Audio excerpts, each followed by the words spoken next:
एक दिन नेकदिल रानो चिड़िया भोजन लेकर अपने घोंसले पर लौट रही थी। तभी उसे बाहर एक लावारिस अंडा मिला, जिसकी सुरक्षा के लिए उसने उसे अपने घर में रख लिया। अरे, ये अंडा यहाँ बाहर कैसे पड़ा है? ये घोंसले के अंदर क्यों नहीं है? और सबसे बड़ी बात, ये अंडा मेरा तो नहीं है। मेरे बच्चे तो अभी नहीं होने वाले थे। फिर ये किसका अंडा हो सकता है? आसमान में चील और बाज मंडराते रहते हैं। अगर मैंने इस अंडे को यहीं छोड़ दिया तो कोई जंगली जानवर या शिकारी पक्षी इसे नुकसान पहुंचा सकता है। नहीं नहीं, मैं ऐसा नहीं होने दे सकती। मैं एक माँ का दर्द समझती हूँ। जो भी पक्षी इस अंडे का माता पिता होगा, वो इस वक्त बहुत परेशान होगा। मुझे इसे सुरक्षित रखना चाहिए। रानो बहुत सावधानी से अंडे को अपने घोंसले के ठीक बीचों बीच मुलायम घास के ऊपर रख देती है। तभी आसमान में उड़ता हुआ उसका पति टुन्नू चिड़ा वहां आ जाता है। अरे रानो, ये क्या है? ये घोंसले में इतना बड़ा अंडा कहाँ से आया? क्या तुमने चोरी छिपे कोई नया घोंसला गोद ले लिया है, या मैं कुछ गलत देख रहा हूँ? शांत हो जाइए टुन्नू जी, इतना घबरा क्यों रहे हैं? ये अंडा मुझे घोंसले के बाहर पेड़ की जड़ों के पास पत्तों में छुपा हुआ मिला। वहां आसपास कोई नहीं था। रानो, तुम सच में बहुत भोली हो। तुमने ये क्या कर दिया? जिसका भी अंडा होगा, वो बेचारी माँ पागलों की तरह पूरे जंगल में अपनी संतान को ढूंढ रही होगी, और तुम इसे उठाकर अपने घर ले आई। अगर किसी ने देख लिया तो सब समझेंगे कि हमने अंडा चुराया है। जंगल के कानून बहुत सख्त है रानो। टुन्नू जी, आप गलत सोच रहे हैं। मैं ये अंडा यहाँ इसलिए नहीं लाई कि मैं इसे चुराना चाहती हूँ। मैं तो इसे इसलिए लाई हूँ ताकि कोई जंगली बिल्ली या कालू कौवा इसे फोड़ ना दे या खा ना जाए। आखिर ये भी तो एक नन्ही जान है। हाँ, तुम्हारी बात में दम तो है, लेकिन अब हम क्या करेंगे? हम इस अंडे को हमेशा के लिए अपने पास तो नहीं रख सकते। बिल्कुल नहीं। मैं अभी इसी वक्त पूरे जंगल में जाती हूँ और सब जंगल वालों से पूछ कर आती हूँ कि ये अंडा किसका है। तब तक आपका एक बहुत जरूरी काम है। मेरा काम? मुझे क्या करना है? आपको यहीं घोंसले में बैठना है और इस अंडे का पूरा ख्याल रखना है। ध्यान रहे, कोई चील या कौवा इसके आसपास ना भटके। जब तक मैं लौटती हूँ, आप इसके रक्षक हैं। ठीक है रानो, तुम जाओ। जब तुमने सोच ही लिया है तो मैं मना नहीं करूँगा। तुम जल्दी से पता लगा कर आओ। मैं इस अंडे की पूरी चौकसी करूँगा। रानो चिड़िया घोंसले से तेजी से उड़ती है। रास्ते में एक बड़े बरगद के पेड़ पर गोरी कौवी बैठी हुई कुछ खा रही है। वो रानो को आवाज देती है। अरे ओ रानो बहन, कहाँ उड़ी जा रही हो इतनी तेज हवा की तरह? जरा रुको तो सही, जमीन पर पैर तो टिकाओ। ऐसी क्या आफत आ गई है जो बिना पीछे देखे उड़े जा रही हो? रानो चिड़िया अपनी उड़ान धीमी करती है और उड़कर गोरी कौवी के पास उसी डाल पर बैठ जाती है। हाँ गोरी बहन, नमस्ते। सच में आज जल्दी बहुत ज़्यादा है। मुझे जंगल में एक बहुत ज़रूरी काम से जाना है। दरअसल मुझे एक बात पूछनी थी तुमसे। हाँ हाँ, पूछो रानो बहन। ऐसी क्या बात हो गई जो तुम्हारी सांसें फूल रही है? सब खैरियत तो है ना? गोरी बहन, आज जब मैं सुबह भोजन लेकर वापस आ रही थी तो मुझे मेरे घोंसले के बाहर एक अंडा मिला। वो अंडा बहुत सुंदर और सुरक्षित है। मैंने उसे अपने घोंसले के अंदर रख दिया है ताकि वो सुरक्षित रहे। लेकिन मुझे ये मालूम नहीं है कि वो अंडा किस पक्षी का है। क्या तुम्हारा कोई अंडा खोया है या तुमने जंगल में किसी माँ को रोते हुए देखा है? हाय रानो बहन, हमारी ऐसी किस्मत कहाँ। हम तो तरस रहे हैं कि हमारे घर में भी कोई नन्हा बच्चा आए, हमारी भी कोई संतान हो। लेकिन ऊपर वाले ने अभी तक हमारी झोली खाली रखी है। और देखो, दुनिया में कैसे कैसे लोग हैं जिसे ऊपर वाले ने इतनी अनमोल संतान दी है, उसे उसकी कदर ही नहीं है। अंडे को ऐसे ही बाहर छोड़ दिया। ऐसा मत कहो गोरी बहन। मुझे नहीं लगता कि किसी माँ ने जानबूझकर अपने अंडे को छोड़ा होगा। हो सकता है कि कोई शिकारी पक्षी अंडा चुराने की कोशिश कर रहा हो और रंगे हाथों पकड़े जाने के डर से या मेरे आने की आहट सुनकर अंडा वहीं छोड़कर भाग गया हो। हाँ रानो, तुम बिल्कुल ठीक कह रही हो। आज के ज़माने में शिकारी बहुत बढ़ गए हैं। खैर, मेरा तो कोई अंडा नहीं है, लेकिन तुम बहुत अच्छा काम कर रही हो।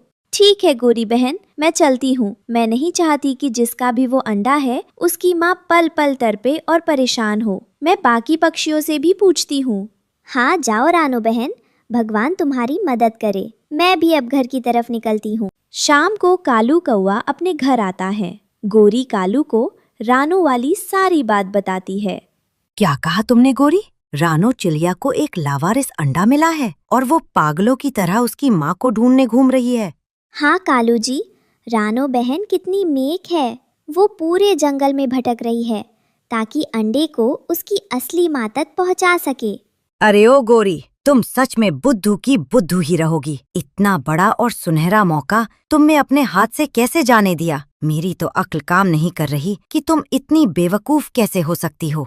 मौका? कैसा मौका कालू जी? आप किस मौके की बात कर रहे हैं?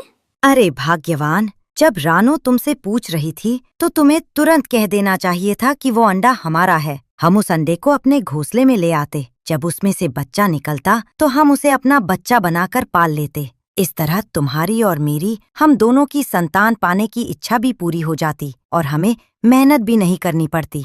कालू जी चुप हो जाइए। ये आप कैसी पाप की बातें कर रहे हैं? चोरी का बच्चा, दूसरों की संतान पर अपना हक जताना? नहीं कालू जी, ये उस अंडे की असली माँ के साथ बहुत बड़ा अन्याय होता। एक माँ का दिल अपनी संतान के लिए कितना तड़पता है ये मैं अच्छी तरह समझती हूँ, क्योंकि मैं खुद माँ बनने के लिए तरस रही हूँ। अरे जंगल में सब चलता है, जो मिला वो अपना, इसमें पाप कैसा? और वैसे भी कालू जी, हमें क्या पता कि वो किस पक्षी का बच्चा है। मान लीजिए वो कोई बत्तख, कबूतर या तोते का बच्चा हुआ, तो जब वो बड़ा होता और हमारे जैसा नहीं दिखता तब उसे सच पता चल जाता, तब उसे कितना दुख होता। नहीं, मुझे ऐसा पाप नहीं करना। मुझे पूरा विश्वास है कि ऊपर वाला हमें हमारी खुद की संतान जरूर देगा, लेकिन ईमानदारी के रास्ते पर चलकर। वाह गोरी, तुम तो आज बहुत सयानी बातें कर रही हो। तुम्हारी बुद्धिमानी देखकर तो मुझे खुद पर गर्व हो रहा है। तुम सच में बहुत समझदार हो गई हो। सयानी तो मैं पहले से ही हूँ कालू जी, बस आपको कभी मेरी खूबियाँ नजर ही नहीं आती। चलिए अब सो जाइए, रात होने वाली है। रानो उड़ती हुई मिट्ठू तोते और हरियाली तोती के घर के पास पहुंचती है। हरियाली तोती बाहर बैठी मिर्च खा रही थी। हरियाली बहन, ओ हरियाली बहन, राम राम। अरे आओ आओ रानो बहन, आज शाम को इस तरफ कैसे आना हुआ? सब कुशल मंगल तो है ना? बैठो, थोड़ी हरी मिर्च खाओगी? नहीं नहीं हरियाली बहन, मिर्च खाने का समय नहीं है। मैं एक बहुत बड़ी उलझन में हूँ। मुझे आज सुबह मेरे घोंसले के बाहर एक लावारिस अंडा मिला है। वो बहुत सुरक्षित है और मैंने उसे अपने घर पर रखा है। मैं बस ये जानने आई हूँ कि कहीं वो अंडा तुम्हारा तो नहीं है। हाय रानो बहन, मेरी किस्मत इतनी अच्छी कहाँ। ऊपर वाले ने अभी मुझे माँ बनने का सुख नहीं दिया है, लेकिन हाँ, जिसने भी उस अंडे को खोया है उस पर दुखों का पहाड़ टूट पड़ा होगा। मुझे तो बहुत तरस आ रहा है उस बेचारी माँ पर। मैंने गोरी कौवी से भी पूछा, उसने भी मना कर दिया। अब मुझे समझ नहीं आ रहा कि मैं कहाँ से पता करूं। शाम हो चुकी है। रानो बहन, एक काम करो, तुम हमारे जंगल के बंटी कबूतर और बबली कबूतरी के घर जाकर देखो। कबूतरों के अंडे अक्सर घोंसलों से गिर जाते हैं, शायद वो अंडा उन्हीं का हो।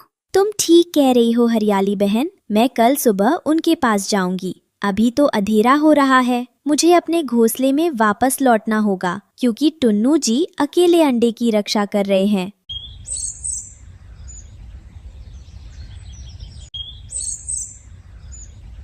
कुछ पता चला रानो? क्या पूरे जंगल में घूमकर तुम्हें उस अंडे की माँ का कोई सुराग मिला? नहीं टुन्नू जी, मैं उड़ते उड़ते और सबसे पूछ पूछ कर बहुत थक गई हूँ। अब तो रात का समय हो गया है, चारों तरफ अंधेरा है और ठंडी हवाएं चल रही हैं। आज की रात हमें इस अंडे की रक्षा खुद करनी पड़ेगी। कोई बात नहीं रानो, तुम फिक्र मत करो, बस आज की ही रात है ना, कल सुबह हम फिर से कोशिश करेंगे। तुम बहुत थक गई हो, तुम आराम करो। हाँ टुन्नू जी, बस ऊपर वाला इस अंडे की असली माँ को सब्र दे। न जाने वो आज की रात कैसे सो पाएगी। दोनों पक्षी आंखें बंद कर सो जाते हैं। अचानक उसके पंखों के नीचे कुछ जोरदार हलचल होती है। अंडा हिलने लगता है और उसमें से कट कट की आवाज आती है। वो घबरा कर खड़ी हो जाती है। अरे हे ऊपर वाले, ये नीचे कैसी हलचल है? कहीं कोई जहरीला कीड़ा या सांप तो घोंसले में नहीं घुस आया? टुन्नू जी जल्दी उठिए। टुन्नू चिड़ा भी हड़बड़ा कर उठ बैठता है। ओ मेरे भगवान, टुन्नू जी देखिए, सुबह सुबह इतना बड़ा चमत्कार। अरे ये तो बच्चा निकल आया। रानो देखो, ये कितना सुंदर और नन्हा सा है। हाँ टुन्नू जी, ये बहुत ही प्यारा है, लेकिन ये किस पक्षी का बच्चा है? इसके शरीर पर अभी पंख नहीं है, इसलिए पहचानना मुश्किल है। अभी ये बहुत छोटा है रानो। जब ये थोड़ा बड़ा होगा और इसके असली रंग रूप के पंख निकलेंगे, तभी पता चल पाएगा कि ये किस खानदान का चिराग है। आप बिल्कुल ठीक कह रहे हैं टुन्नू जी। अब बातें छोड़िए, ये बच्चा भूखा है। आप जल्दी से जंगल की तरफ जाइए और इस नन्हे बच्चे के लिए कोई नर्म दाना या फल का रस लेकर आइए। जब तक इसकी असली माँ नहीं मिल जाती, मैं इसे अपने सगे बच्चे की तरह पालूंगी और इसकी रक्षा करूंगी। मैं अभी गया और अभी आया रानो। हमारे नए मेहमान को भूखा नहीं रहने दूंगा। रानो और टुन्नू ने उस अनजान बच्चे को सगे माता पिता की तरह पाला और जब वो बड़ा हुआ तो रानो को समझ आया कि ये एक सुरीली बुलबुल का बच्चा है। रानो, अब काफी दिन बीत चुके हैं। हमारा ये नन्हा मेहमान अब खुद थोड़ा बहुत उड़ने भी लगा है। मुझे लगता है कि अब वो समय आ गया है कि इसे इसके असली माता पिता और इसके असली घर तक पहुंचाया जाए। आप ठीक कह रहे हैं टुन्नू जी। हालांकि मुझे इससे बहुत प्यार हो गया है, लेकिन किसी और की अमानत को हमेशा के लिए अपने पास रखना पाप है। उसकी असली माँ आज भी इसके बिना तड़प रही होगी। लेकिन क्या तुम्हें अब इसके पंख और रूप देखकर कुछ अंदाजा हुआ कि ये किसका बच्चा है? हाँ टुन्नू जी, मैंने पिछले कुछ दिनों से इसके बोलने के अंदाज और इसके इन सुंदर पंखों पर बहुत गौर किया है। इसकी सुरीली आवाज़ और ये रूप, मुझे पूरा यकीन है कि ये एक बुलबुल का बच्चा है। बुलबुल का बच्चा? लेकिन हमारे इस इलाके में तो कोई बुलबुल नहीं रहती। हाँ, क्योंकि बुलबुल का घर इस घने जंगल के बिल्कुल दूसरी तरफ उस पहाड़ी के पास है। वो इलाका यहाँ से बहुत दूर है, इसीलिए शायद उस दिन उसकी माँ ढूंढते हुए यहाँ तक नहीं आ पाई होगी। तो फिर देर किस बात की है रानो? तुम अभी जाओ। बुलबुल का घर जंगल की दूसरी तरफ है। इस बच्चे को सुरक्षित उसकी माँ की गोद में सौंप कर आओ। जी टुन्नू जी, मैं अभी निकलती हूँ। तुम यही रहना छोटे बच्चे, मैं अभी आती हूँ। रानो फौरन उड़कर जंगल के दूसरे छोर पर उदास बैठी बुलबुल माँ के पास पहुंची और उसे सुरक्षित उसके बच्चे से मिलाकर एक नेक फर्ज पूरा किया। जी, कोई घर में है क्या? क्या आप ही बुलबुल बहन हैं? बुलबुल चिड़िया चौंक कर घोंसले से बाहर आती है। जी हाँ, मैं ही बुलबुल हूँ। आप कौन है बहन? मैंने आपको पहले कभी इस तरफ नहीं देखा। मुझसे क्या काम है आपको? बुलबुल बहन, मैं जंगल के दूसरी तरफ रहने वाली रानो चिड़िया हूँ। मैं यहाँ आपसे एक बहुत ही ज़रूरी बात पूछने आई हूँ। क्या कुछ दिन पहले आपका कोई अंडा खो गया था? क्या? अंडा? हाँ हाँ रानो बहन, आज से कुछ हफ्ते पहले मेरा एक अंडा घोंसले से गायब हो गया था। मैं दाना लेने गई थी और जब वापस आई तो अंडा वहाँ नहीं था। मैंने उसे बहुत ढूंढा, रो रो कर मेरा बुरा हाल हो गया। लेकिन तुम्हें ये सब कैसे पता? क्या तुम्हें कुछ मालूम है मेरे अंडे के बारे में? शांत हो जाइए बुलबुल बहन, अपने आंसू पोंछ लीजिए। आपका अंडा सुरक्षित था। दरअसल वो अंडा उड़ते हुए किसी शिकारी के हाथ से छूटकर या किसी वजह से मेरे घोंसले के बाहर गिर गया था। जब मैंने उसे देखा तो मुझे लगा कि कोई जानवर उसे खा न जाए, इसलिए मैं उसे अपने घोंसले में ले आई। तो मेरा अंडा कहाँ है रानो बहन? मुझे मेरा अंडा दे दो, मैं तुम्हारी उम्र भर गुलाम रहूंगी। अरे बहन, अब अंडा कहाँ रहा? उस अंडे में से तो एक बहुत ही सुंदर, नन्हा और प्यारा सा बच्चा बाहर निकल आया है। मेरा घर जंगल की दूसरी दिशा में होने की वजह से मैं यहाँ ला नहीं सकी, क्योंकि मुझे रास्ता ढूंढना था। हे भगवान, मेरा बच्चा जिंदा है, वो सुरक्षित है। रानो बहन, मेरा बच्चा कहाँ है?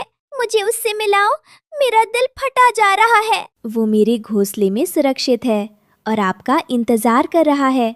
चलिए मेरे साथ, देर मत कीजिए। टुन्नो चिरा और वो सुंदर बुलबुल का बच्चा घोंसले में बैठे हैं। तभी रानो चिड़िया और बुलबुल उड़ती हुई वहां उतरती हैं। ओ मेरे बच्चे, मेरी जान, तुम ठीक तो हो ना?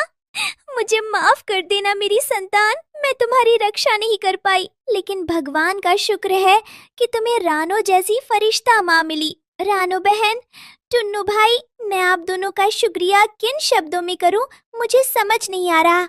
अगर आज आप दोनों ना होते तो मेरा बच्चा इस दुनिया में ना होता।